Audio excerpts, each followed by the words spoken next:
దుఃఖితులకు మనం అందరం కూడా ఈ రోజు అశ్విని వారిని అర్పిస్తూ అదేవిధంగా వారి ఆత్మకు శాంతి చేకూరాలని 2 నిమిషాలు మౌనం పాటించాల్సిందిగా కోరుతున్నాం.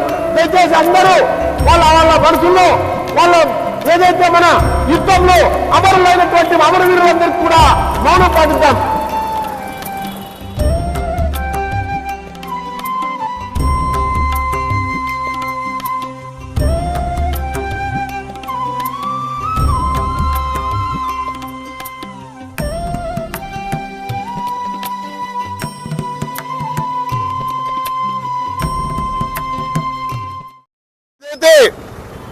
భారతదేశంలో మన జరిగినటువంటి దాడికి ప్రతి దాడిగా భారత సైనికులు నిన్నటి రోజు 6 మంది భారత సైనికులు వీరమరణం పొందడం జరిగింది.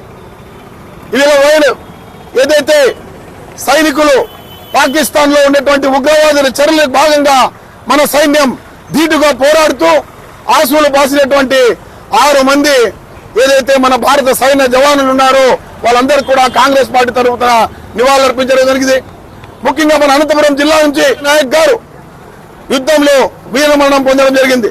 ఆయన ఆత్మకు శాంతి చేకూరాలని, అదేవిధంగా భారత సైన్యం చేస్తున్నటువంటి ఈ కార్యక్రమం ఏదైతే ఉందో ఈ యుద్ధంలో ప్రతి ఒక్క భారతీయ పౌరులుగా అందరం కూడా ఈరోజు యువతతో పాటు మేము కూడా వారికి సిద్ధంగా ఉన్నాం.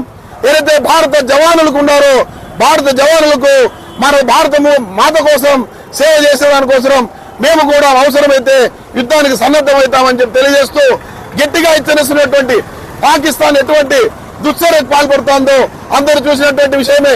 ఈరోజు పాకిస్తాన్ సైన్యమే పాకిస్తాన్ ఉగ్రవాదులను పెంచి పోషిస్తోంది.